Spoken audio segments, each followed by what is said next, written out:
ಜೈ ಶ್ರೀರಾಮ್. ನೀವು ನೋಡ್ತಾ ಇದ್ದೀರಾ ಟಿವಿ ವಿಕ್ರಮ. ನಾನು ಸೌಮ್ಯ. ಎಲ್ಲರಿಗೂ ನವರಾತ್ರಿ ಹಬ್ಬದ ಶುಭಾಶಯಗಳು.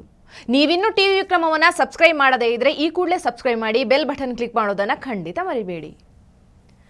ವೀಕ್ಷಕರೇ, ಸಿದ್ದರಾಮಯ್ಯ ಅಲಿಯಾಸ್ ಸಿದ್ದು ಇದುವರೆಗೂ ಕೂಡ ಇಂಥ ಮುಖ್ಯಮಂತ್ರಿಯನ್ನ ನಾನು ಕಂಡಿಲ್ಲಪ್ಪ. ದೇವರ ದಯದಿಂದ ಮುಂದೆ ಕಾಣೋದೂ ಬೇಡ. ಕುರುಕ್ಷೇತ್ರ ಯುದ್ಧದಲ್ಲಿ ಪಾಂಡವರು ಕರ್ಣ, ದ್ರೋಣಾಚಾರ್ಯ, ಭೀಷ್ಮ, ದುಶ್ಯಾಸನ ಎಲ್ಲರ ವಧೆಯನ್ನ ಮಾಡಿದ್ರು.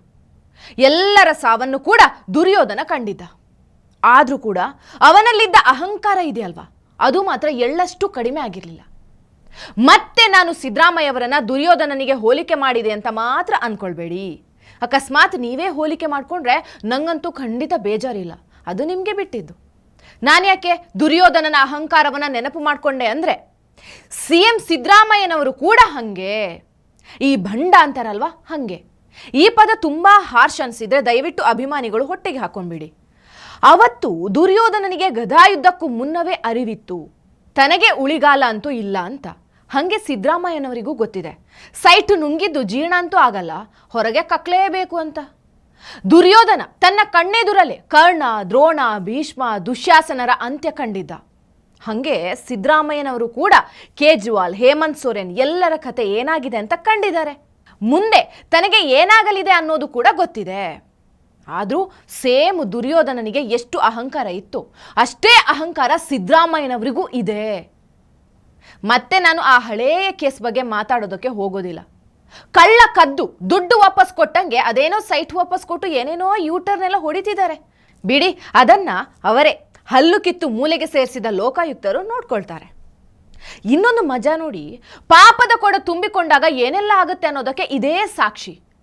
ಈ ಲೋಕಾಯುಕ್ತಕ್ಕಿದ್ದ ಪವರನ್ನೆಲ್ಲ ಕಿತ್ಕೊಂಡು ACB ತಂದಿದ್ದು ಇದೇ ನಮ್ಮ ಸಿದ್ದರಾಮಯ್ಯ ಸಾಹೇಬ್ರು.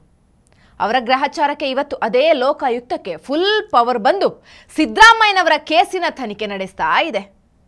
ಕರ್ಮ ರಿಟರ್ನ್ಸ್ ಅಂದರೆ ಇದೆ ಅಲ್ವಾ. ತಮ್ಮ ಸುತ್ತ ಇಷ್ಟೆಲ್ಲ ನಡೀತಾ ಇದೆ, ಜನಕ್ಕೆ ಯಾಕರಿಸಿ ಬೇಡ, ಅವರ ಸ್ಥಾನಕ್ಕಾದ್ರೂ ಮರ್ಯಾದೆ ಕೊಡೋಣ ಅಲ್ವಾ. ಜನ ಬೈತಾ ಇದ್ದಾರೆ, ರಾಜೀನಾಮೆ ಕೊಟ್ಟು ರೈಟ್ ಹೇಳಿ ಅಂತ. ಇನ್ನೊಂದು ಕಡೆ DK ಸಾಹೇಬ್ರು ಕುರ್ಚಿ ಬಿಟ್ಟು ತೊಲಗಿದ್ರೆ ಸಾಕು ಅಂತ ಕಾಯ್ತಾ ಇದ್ದಾರೆ. ಆದರೂ ಕೂಡ ಯಾರೇ ಕೂಗಾಡಲಿ, ಊರೇ ಹೋರಾಡಲಿ, ನನ್ನ ನೆಮ್ಮದಿಗೆ ಭಂಗ ಇಲ್ಲ ಅಂತ ಆರಾಮಾಗಿದ್ದಾರೆ ನಮ್ಮ CM ಸಾಹೇಬ್ರು. ಇದೆಲ್ಲದರ ಮಧ್ಯೆ ಇನ್ನೊಂದು ವಿಡಿಯೋ. ಇದನ್ನು ನೋಡಿದ ಮೇಲೆ ಗೊತ್ತಾಯಿತು, ನಿಜವಾಗ್ಲೂ ಈ ಮನುಷ್ಯ CM ಆಗೋದಕ್ಕಷ್ಟೇ ಅಲ್ಲ, ಭಾರತೀಯ ಪ್ರಜೆಯಾಗಿರೋದಕ್ಕೇನೆ ಲಾಯಕ್ಕಲ್ಲ ಅಂತ. ಅಬ್ಬಬ್ಬಾ, ಆ ಪುಣ್ಯಾತ್ಮ ರಾಹುಲ್ ಗಾಂಧಿ ಸದನದಲ್ಲಿ ಸಂವಿಧಾನ ಪುಸ್ತಕ ಹಿಡಿದು ಬಿಲ್ಡಪ್ ಕೊಡೋದೇನು, ಸಂವಿಧಾನ ಅಪಾಯದಲ್ಲಿದೆ ಅನ್ನೋದೇನು, ಅದೇ ಸಂವಿಧಾನ ಪುಸ್ತಕದಲ್ಲಿ ಎಷ್ಟು ಪುಟಗಳಿವೆ ಅಂದರೆ ಉತ್ತರ ಇಲ್ಲ. ಉತ್ತರ ಗೊತ್ತಿದ್ರೆ ಅಲ್ವಾ ಹೇಳೋದು.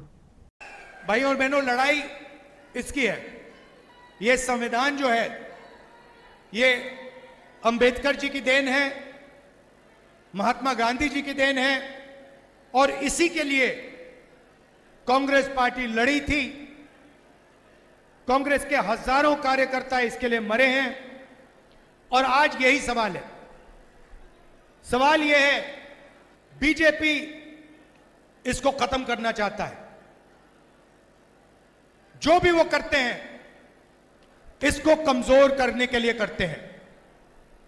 चाहे वो अदानी की मदद हो, अग्निवीर योजना हो, जो भी इनका काम है ये इसको कमजोर करने का काम करते हैं. वो चाहते हैं कि अंबेडकर जी की मूर्ति रह जाए. अंबेडकर जी की मूर्ति के सामने वो हाथ जोड़ते हैं, मगर फिर 24 घंटे जो अंबेडकर जी का सपना था उसको नष्ट करने में, खत्म करने में लगा देते. लड़ाई इसी बात की है. मैं आप सबसे एक और पूछना चाहता हूं, कितने पन्ने होते हैं कॉन्स्टिट्यूशन में? कितने? ऐसा मोटा करके मत बताओ, पेज कितने होते हैं?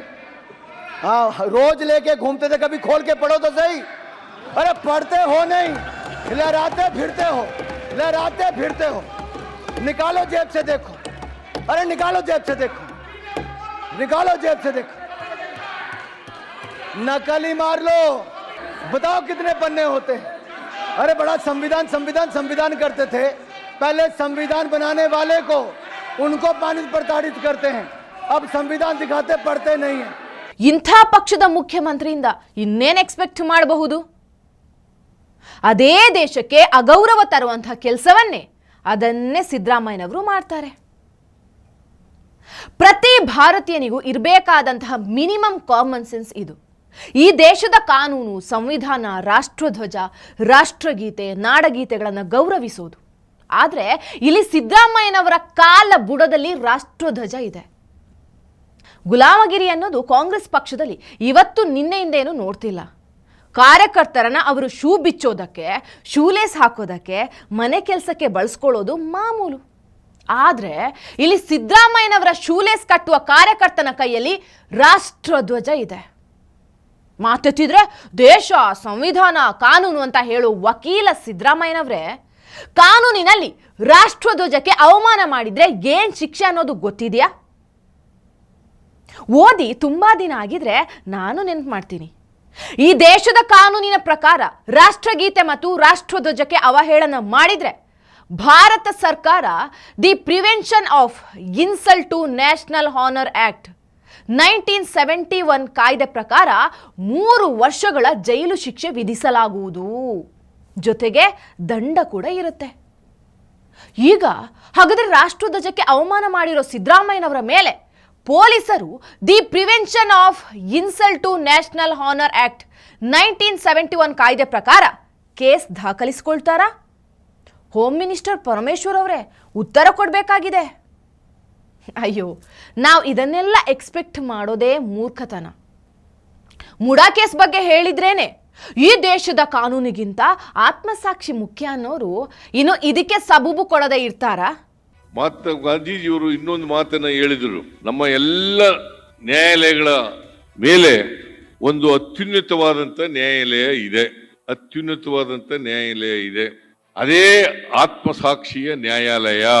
ಅದು ಇತರ ಎಲ್ಲ ನ್ಯಾಯಾಲಯಗಳನ್ನು ಮೀರಿಸುತ್ತದೆ.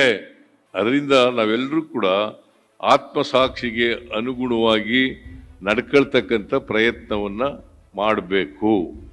ನಾಳೆ ಅದು ಭಾರತದ ರಾಷ್ಟ್ರಧ್ವಜವೇ ಅಲ್ಲ ಅಂದ್ರೂ ಕೂಡ ಆಶ್ಚರ್ಯ ಏನಿಲ್ಲ ಬಿಡಿ.